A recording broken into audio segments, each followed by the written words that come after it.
Assalamu alaikum, dear students. Musharaf Shakeel Ahmad lecturer botany from government higher secondary school boys Tral. आज का हमारा जो टॉपिक है वो है the classification of kingdom Plantae.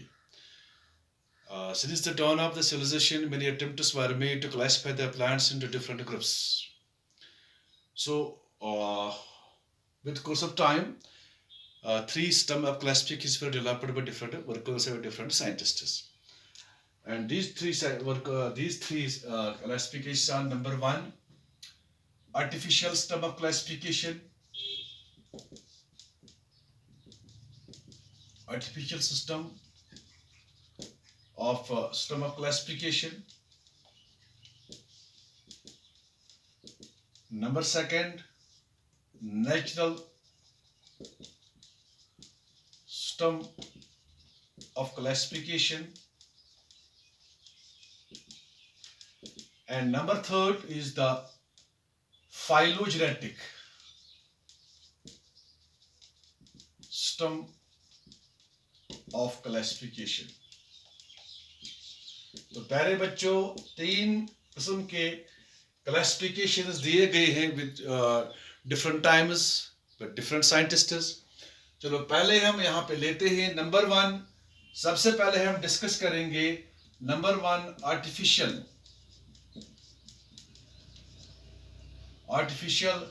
System of classification.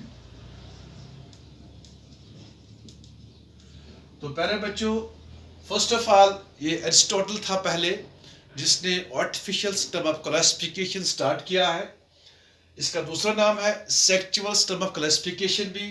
तो आर्टिफिशियल का याद रखना, दूसरा नाम है alternative name sexual system of classification. तो प्यारे बच्चों, अरिस्टोटल जो था, अरिस्टोटल यूज्ड डिफरेंट क्राइटेरिया, उसने अलग से क्राइटेरिया इस्तेमाल किया है। कौन सा क्राइटेरिया इस्तेमाल किया है? फॉर एग्जांपल, उसने एनिमल्स को क्लासिफाई किया इनटू रेड ब्लड एनिमल्स, जिनमें लाल खून, लाल कलर होता है खून का, तो उसका नाम दिया है anaemia, that is red blood animals, जिनका लाल खून होता है, रेड ब्लड होता है। नंबर सेकंड, एनीमिया ऐसे, that is those having without or colorless blood, colorless, जिनके खून का ब्लड जो ब्लड होता है कलरलेस होता, और व्हाइट ब्लड, उसको हम दूसरा नाम देते हैं white blood, colourless, that is other than red blood. इसी तरह से एक और ग्रुप, दैट मींस जितने भी एनिमल्स थे उस जमाने में जिनमें लाल खून था, जिनमें रेड ब्लड था, उनको रखा गया एक ग्रुप में एनीमा में, और जिनमें रेड ब्लड नहीं था उनको रखा गया था एनीमा में। तो इसके बाद जितने भी कुछ जो पानी में रहते हैं उनको रखा गया अलग से ग्रुप में, उनका नाम दिया गया एक्वाटिक। और जो जमीन के ऊपर रहते थे उसको अलग से ग्रुप में रखा गया है, और उस ग्रुप का नाम दिया गया टेरेस्ट्रियल।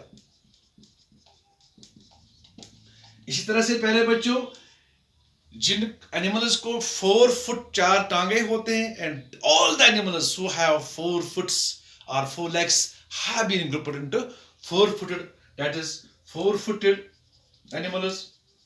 एंड जिनको 2 ही होते हैं लाइक बर्ड्स, उनको रखा गया शायद 2-footed। इसी तरह से एक और ग्रुप उसने बनाया है। कौन सा ग्रुप? जिनमें हेयर होता है या जिनमें फेदर्स होते हैं, हेयर्स, दैट इज जिनमें हेयर होते हैं या जिनमें फेदर्स होते हैं, दैट इज फेदर्स। जिनमें हेयर बाल होते हैं जिस्म पे, उनका अलग से ग्रुप बनाया गया है। जिनके जिस्म पे फेदर्स होते हैं उनको अलग से ग्रुप बनाया गया है। इसी तरह से एक ग्रुप बनाया गया है जिन एनिमल्स या जो जितने भी एनिमल्स हैं जो एग देते हैं, अंडे देते हैं, तो उनको रखा गया है अलग से ग्रुप में, उसका नाम रखा गया है ओविपेरस। और जो बच्चे देते हैं जैसे मैमल, तो उनको रखा गया है विविपायरस, बट नॉट इन मैमल, इन विविपायरस, शाबाश, उनको रखा गया विविपायरस। तो इस तरह से उसने अलग से क्राइटेरिया इस्तेमाल किया है कि जब उसने एनिमल्स को क्लासिफाई किया है। इसी तरह से इसके बाद इसका जो स्टूडेंट था जिसका नाम है थियोफ्रास्टस, तो प्यारे बच्चों थियोफ्रास्टस ने भी अपनी तरीके से बहुत कोशिश की है क्लासिफाई करना, तो उसने लेकिन इस्तेमाल किया है उस जमाने में पहले बच्चों एक और ज्यादा प्लांट्स को जब क्लास पे करते थे वो मेडिसिनल वैल्यू पे करते थे, लेकिन he didn't lead citrus on the medicinal value. मतलब जो थियोफ्रास्टस था, उसने ज्यादा सिट्रस दिया है हैबिट एंड हैबिटेट पे। किस पे? Habit and habitat. That is habit का मतलब हो गया मॉर्फोलॉजी, प्लांट कैसे दिखता है, एनिमल कैसे दिखता है। तो चूंकि थियोफ्रास्टस का फादर बॉटनी, उसने बॉटनी पे ज्यादा काम किया है, तो जो एरिस्टोटल था, एरिस्टोटल ने ज्यादा काम बायोलॉजी पे किया, तो he is also given the name father of biology as well as father of zoology. तो पहले बच्चों इसलिए हैबिटेट मतलब हो गया फॉर्म, प्लांट का फॉर्म या उसका shape, size, colour, shape, size, colour etcetera, इसलिए इस्तेमाल किया इस आर्टिफिशियल सिस्टम ऑफ क्लासिफिकेशन। सारे जो आंखों से दिखते हैं, all these things, all these characters which are visible to our eyes, that is form, वो भी हम देख सकते हैं, हम इसका शेप भी देख सकते हैं, हम इसका साइज भी देख सकते हैं, हम इसका कलर भी देख सकते हैं। तो इस तरह से जितने भी कैरेक्टर्स विजिबल थे तो सारे के सारे उसने इस्तेमाल किया है। इसके बाद आया है एक और साइंटिस्ट जो कार्ल लिनियस था, कार्ल लिनियस। तो जो कार्ल लिनियस था उसने ज्यादा सिट्रस दिया है सेक्सुअल ऑर्गन्स पे। तो सेक्सुअल ऑर्गन्स में क्या हो, किन सेक्सुअल, क्योंकि यहाँ पे एंड्रोशियम भी और गायनेशियम भी आते हैं, दैट इज सेक्सुअल ऑर्गन्स, या सेपल्स भी आते हैं, पेटल्स भी आते हैं, नहीं ना उसने सेपल्स पे ज्यादा स्ट्रेस दिया, ना पेटल पे, ना गायनेशियम पे, उसने ज्यादा स्ट्रेस दिया किस पे, एंड्रोशियम पे। Very good. तो यहाँ पे हम लिखेंगे एंड्रोशियम, लेट अस सी ले स्ट्रेस ऑन द एंड्रोशियम। पहले बच्चों एंड्रोशियम का मतलब होता है group of stamens, group of stamens. तो अगर जिस उसने क्या किया, लिनियस ने क्या किया, लिनियस ने क्या किया, लिनियस ने 23 क्लासेस बनाए या 23 ग्रुप्स। कितने बनाए? 23 क्लासेस इसने बनाए। किसके? ऑल फ्लावरिंग प्लांट्स, जितने भी फ्लावरिंग प्लांट्स है उनकी, या एंजियोस्पर्म है उनकी, उसने 23 क्लासेस बनाए हैं on the basis of the number of stamens. For example, यहां पे एग्जाम्पल मैं देता हूं, जिनमें एक ही स्टेमन था, उन जिन प्लांट्स में, जितने भी प्लांट्स है, जितने भी उसने स्टडी किया उस टाइम अपने जमाने में, तो जितने भी जिनमें एक ही स्टेमन था उनको उसको नाम, उस क्लास का नाम रखा उसके मोनेंड्रिया। क्या रखा है? मोनेंड्रिया। तो that is having only one स्टेमन। जिनमें 2 स्टेमन होते हैं, जितने भी प्लांट्स है, फ्लावरिंग प्लांट्स, जितने भी एंजियोस्पर्म फ्लावरिंग प्लांट्स है, उनमें जिनमें 2 स्टेमन्स होते हैं उनको नाम दिया है, शाबाश, डायेंड्रिया, डायेंड्रिया। इसी तरह से प्यारे बच्चों जिनमें 3 होते हैं, व्हाट इज कॉल्ड? ट्रायेंड्रिया, शाबाश। जिनमें 4 होते हैं, शाबाश, टेट्रांड्रिया, शाबाश। 4 जिनमें होते हैं, टेट्रांड्रिया, शाबाश। इसी तरह से जिनमें 5, पेंट्रेंड्रिया, हेक्सेंड्रिया, हेप्टेंड्रिया एटसेट्रा। तो इस तरह से उसने कितने क्लासेस बनाए हैं? 23 classes. All the flowering plants have been grouped in 23 classes on the basis of number of stamens, but not on the basis of number of sepals, not petals, not gynoecium, only on the basis of number of stamens. इसीलिए system को बोलते हैं जो artificial system of classification है, इसीलिए इसको बोलते हैं sexual system of classification, because जो कार्ल लिनियस था उसने इस्तेमाल किया है सेक्चुअल ऑर्गन्स। ओके। लेकिन जो नॉन फ्लोरिंग प्लांट्स है उसको उनके साथ क्या हुआ? जो नॉन फ्लोरिंग प्लांट्स है उसको उसने अलग से एक क्लास में रखा गया है, 24th क्लास में। 23 आगे कौन? ऑल द एंजियोस्पर्म प्लांट्स और फ्लोरिंग प्लांट्स। लेकिन 24th क्लास जो है वो है क्रिप्टो क्लास। 24 क्लासेस क्रिप्टोगैमिया, CRY, क्रिप्टोगैमिया या ट्रिप्टोगैमस।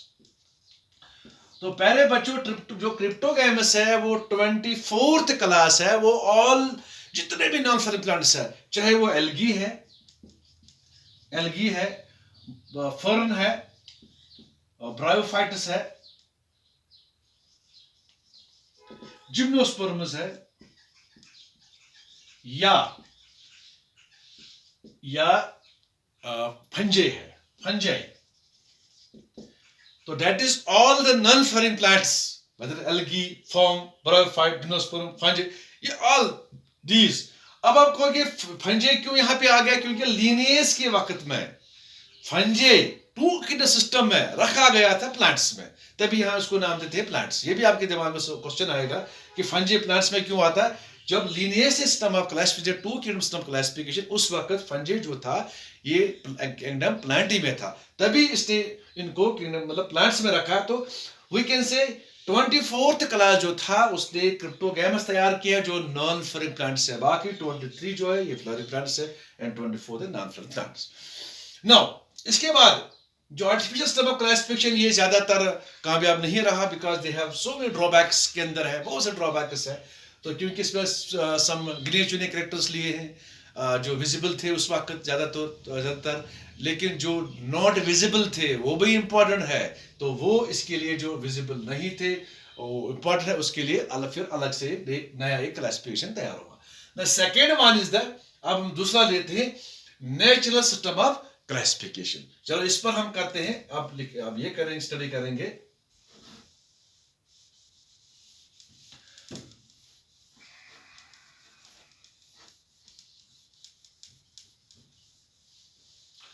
तो पहले बच्चों ये हो गया हमारा नेचुरल, सेकंड वन। तो नेचुरल सिस्टम ऑफ क्लासिफिकेशन जो है, ये क्लासिफिकेशन इसमें कौन से नए कैरेक्टर इस्तेमाल हुए हैं? इसमें पहले बच्चों एक तो हमने आर्टिफिशियल सिस्टम ऑफ क्लासिफिकेशन में हमने हैबिट इस्तेमाल किया है, हैबिट या मॉर्फोलॉजी, मॉर्फोलॉजिकल कैरेक्टर्स, शाबाश। तो लेकिन एक तो नेचुरल सिस्टम ऑफ क्लासिफिकेशन में क्या हुआ कि weightage has been given to other characters, number one. एक तो हैबिट, मॉर्फोलॉजी, ये तो ऑलरेडी है। इसके बाद दिया गया weightage number one, that is we can say cytotaxonomy या वी कैन से टैक्सोनॉमी, पूरा टैक्सोनॉमी को दिया गया है वेटेज, ठीक है। इसके बाद what you call as palynology, study of pollen grains, palynology. इसके बाद बायोकेमिस्ट्री, स्टडी ऑफ बायोमॉलिक्यूल्स, जितने भी मॉलिक्यूल्स होते हैं जो कि biomolecule present in every living organism, हर एक में डीएनए जैसे होता है, प्रोटीन होता है, मसल्स होते हैं, कार्बोहाइड्रेट्स होते हैं, so we call them as biomolecules. पहले बच्चों इनमें भी कुछ रिलेशनशिप आपस में होती है, तो बायोमॉलिक्यूल को लिया गया है इनमें, जब नेचुरल सिस्टम ऑफ क्लासिफिकेशन लिया गया, पेलिनोलॉजी को बायोकेमिस्ट्री एटसेट्रा। इसके अलावा होमोलॉजी, एक और चीज लेंगे हम, होमोलॉजी मतलब हो गया that is, you know that the organs, some organs are homologous, some are what you call as vestigial organs, analogous है, homologous है। तो पहले बच्चे जो homologous organs होते हैं, किस में homologous organ होते हैं, किस में homologous organ नहीं होते हैं, and that is called homology. That is homology science जो डील करता है the study of the homologous organs। तो homology भी को भी इस्तेमाल किया गया है नेचुरल सिस्टम ऑफ क्लासिफिकेशन तैयार करने में। The first system of classification जो था, इसकी बुनियाद पे नेचुरल सिस्टम ऑफ क्लासिफिकेशन, इसमें क्या मतलब किसने पहला सिस्टम क्लासिफिकेशन दिया है? That was the Bentham and Hooker. पहले बच्चों दो साइंटिस्ट थे ये, अभी बेंथम एंड हुकर। पहले बच्चे दोनों साइंटिस्ट जो थे ये बॉटनिकल गार्डन क्यू में काम करते थे और वहीं पर उन्होंने स्टडी किया है सारे प्लांट्स को, फिर उन्होंने उनको क्लासिफाई किया है, वहीं पर क्लासिफिकेशन दी है। अभी भी पूरे हमारे भारत में भी बेंथम एंड हुकर की क्लासिफिकेशन चलती है। तो बेंथम एंड हुकर क्लासिफिकेशन में उन्होंने कैसे उसको क्या किया, उन्होंने पहले दो क्लासेस तैयार की है, दो ग्रुप्स तैयार किए। नंबर वन क्रिप्टोगैमस, पहले हम ऐसे करेंगे, प्लांट किंगडम को उन्होंने प्लांट किंगडम को क्लासिफाई दो ग्रुप्स बनाए। क्या बनाए? दो ग्रुप्स। नंबर 1 क्रिप्टोगेमिया,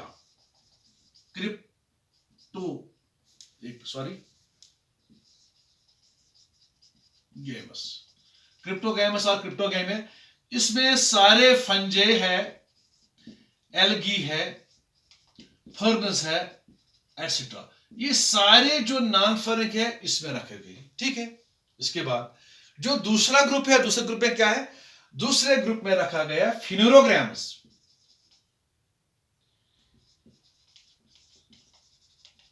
फिनोरोग्राम्स में कौन से ग्रुप? जो फ्लावरिंग प्लांट्स होते हैं, फ्लावरिंग, ऑल फ्लावरिंग प्लांट्स। ठीक है। Sorry, seed bearing plant, seed bearing plants जिनमें सीड्स होते हैं। तो सीड्स दो किस्म के प्लांट्स में होते हैं, एंजियोस्पर्म में भी होते हैं और जिम्नोस्पर्म में भी होते हैं। ठीक है। तो उसने क्या किया? उसने यहां पे फिनोरोग्राम्स को 3 ग्रुप्स में तकसीम किया है। कितने? दैट इज प्लांट किंगडम को 2 ग्रुप्स में तकसीम किया है। Cryptogams, fungi, algae, fern, bryophytes, pteridophytes etcetera. Non flowering plants और नॉन सीड बेरिंग प्लांट्स। इसको हम यहां एक को नाम देंगे नॉन सीड बेरिंग प्लांट्स। प्यारे बच्चों, इन प्लांट्स में सीड नहीं होता है, they are without seeds. Okay. इसके बाद जो फिनोरोगैम्स है, फिनोरोगैम्स में all the plants which bear seeds, उसमें कौन कौन 2 ग्रुप आते हैं। एक होते हैं एंजियोस्पर्म, दूसरे होते हैं जिम्नोस्पर्म। एंजियोस्पर्म में नेकेड सीड होता है, सॉरी, जिम्नोस्पर्म में नेकेड सीड होता है और एंजियोस्पर्म में शाबाश कवर्ड सीड होता है। तो अब यहां पे क्या करेंगे? यहां पे इसने जो एंजियोस्पर्म्स है इनको भी अलग से 2 ग्रुप बनाए।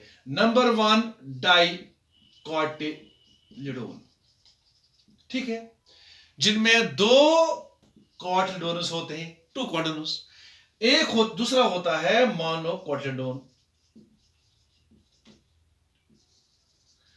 जिनमें खाली एक कोटिलेडोन होता है, लेकिन बीच में उसने रखा है जिम्नोस्पर्म। बीच में रखा है जिम्नोस्पर्म।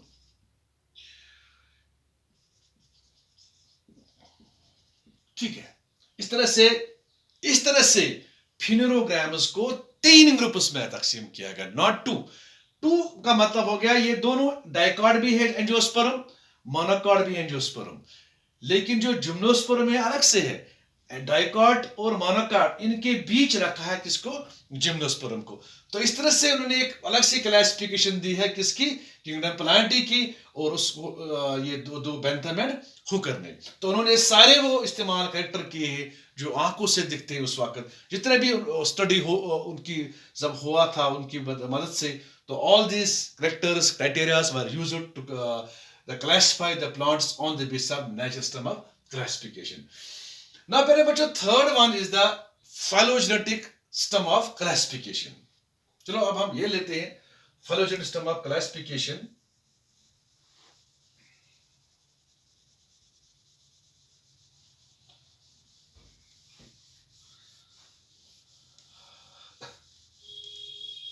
अब हम यहां पे बात करेंगे फाइलोजेनेटिक सिस्टम ऑफ क्लासिफिकेशन। प्यारे बच्चों, यहां पे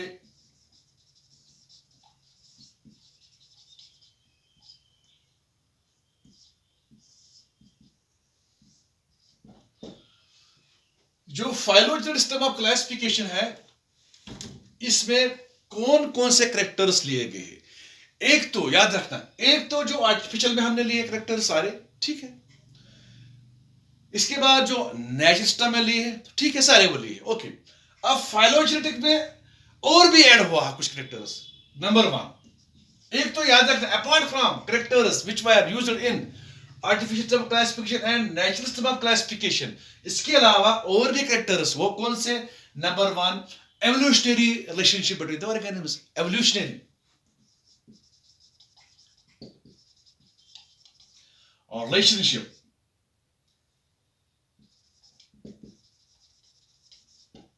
between ऑर्गेनिजम्स।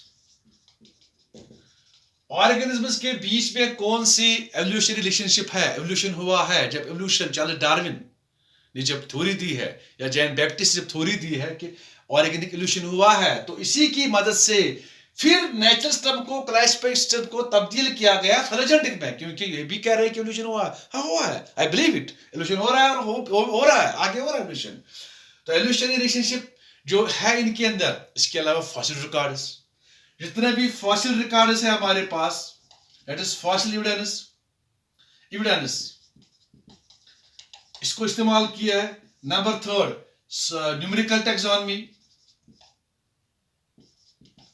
न्यूमेरिकल टैक्सोनॉमी, इसके अलावा cytotaxonomy, cytotaxonomy etcetera, that is सारे, एक तो आर्टिफिशियल, नेचुरल, और इसके अलावा evolutionary relationship between the organisms, इसके अलावा फॉसिल एविडेंस, इसके अलावा न्यूमेरिकल टैक्स, इसके अलावा साइटोटैक्सोनॉमी। चलो हम यहाँ पे फॉसिल एविडेंस की भी बात करते हैं। पहले बच्चों, फॉसिल का मतलब क्या होता है? जो आज से कुछ हजारों साल, billions of years, crore of years died, उनके कुछ रिमेन्स, कुछ पार्ट्स सब निकालते हैं आज भी, तो that is called the fossil. या आपने ममीज देखे होंगे, सुना, ममीज होते हैं, या जो डायनोसोरस के जो हड्डियां निकलते हैं उनको फॉसिल्स बोलते हैं।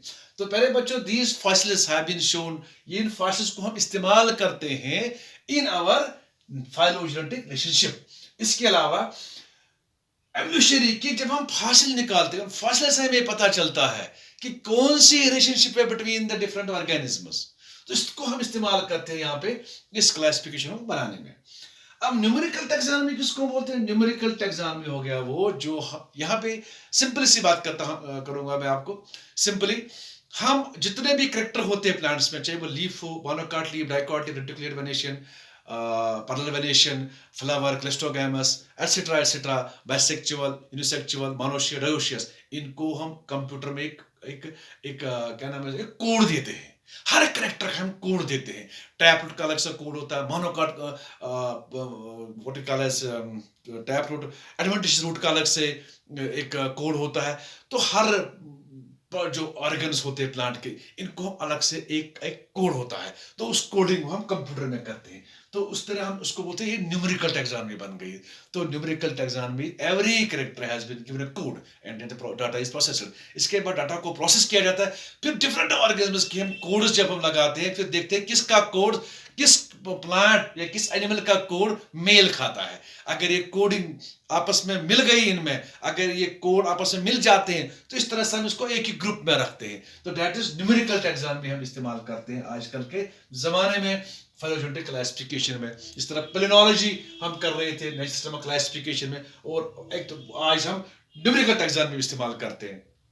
इस तरह साइटोटैक्सोनॉमी या कैरियोटाइप हम बोलेंगे, कैरियोटाइप। साइटोटैक्सोनॉमी मतलब हो गया क्रोमोसोम, दैट इज स्टडी या क्रोमोसोम्स। जब हम क्रोमोसोम को स्टडी करते हैं गहराई से, क्रोमोसोम का स्ट्रक्चर देखते हैं, नंबर ऑफ क्रोमोसोम को देखते हैं, क्रोमोसोम में कितने जीनस होते हैं, क्रोमोसोम की लेंथ कितनी है, विड्थ कितनी है, जब हम इस सब को हम स्टडी करते हैं, तो ये भी हम इस्तेमाल करते हैं कहाँ पे?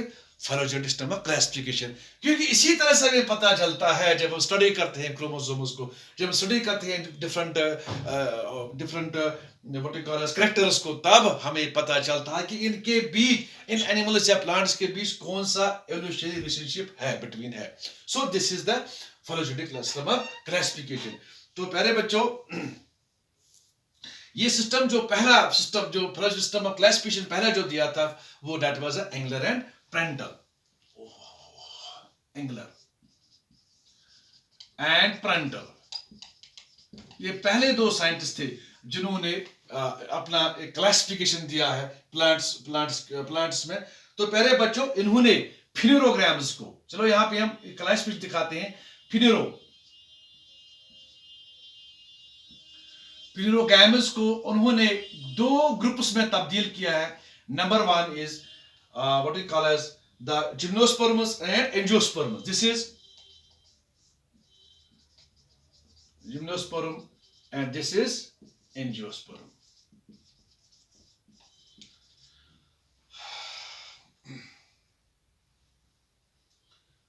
अच्छा, यहाँ पे एंगुलर प्लांटल क्लासिफिकेशन जो है उन्होंने फिलोरोग्राम्स को तब्दील फिलोरोग्राम्स को डिवाइड किया है दो ग्रुप्स में, that is seed bearing plants. Number 1 gymnosperms and number 2 is angiosperms. और एंजियोस्पर्म्स को तब्दील फिर दोबारा उन्होंने इसको डिवीजन किया है दो ग्रुप्स में। किस किस में? शाबाश, डाइकोटिलेडोन्स और मोनोकोटिलेडोन्स।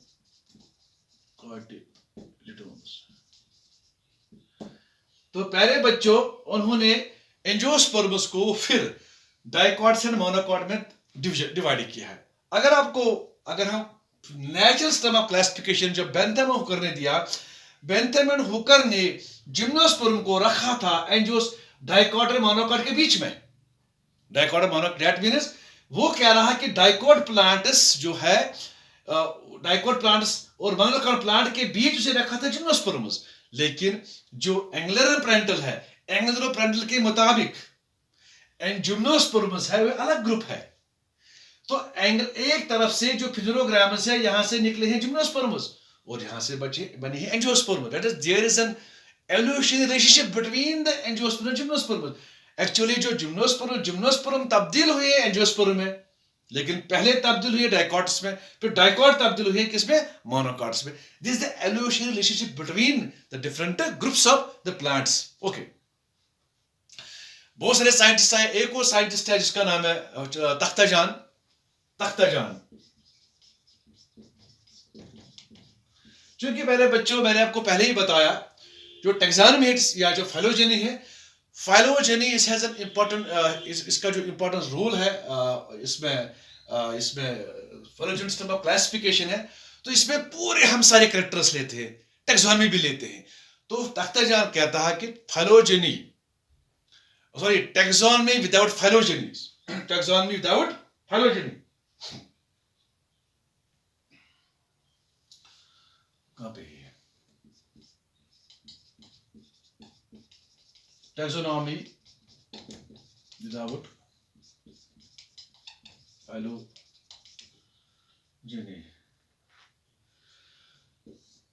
is like a bone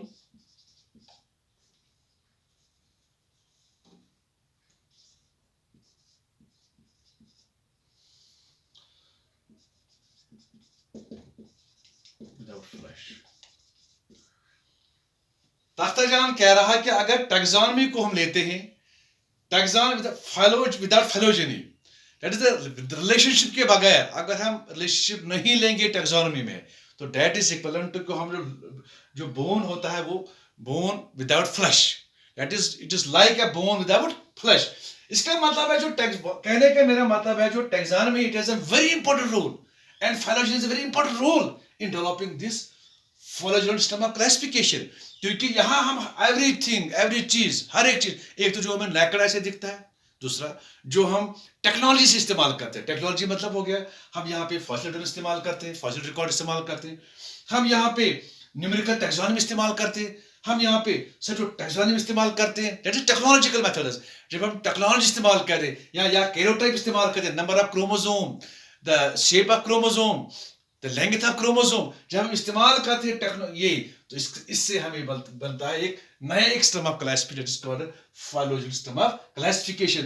तो इस तरह से अभी इस तख्ताजान कह रहा है कि टैक्सोनॉमी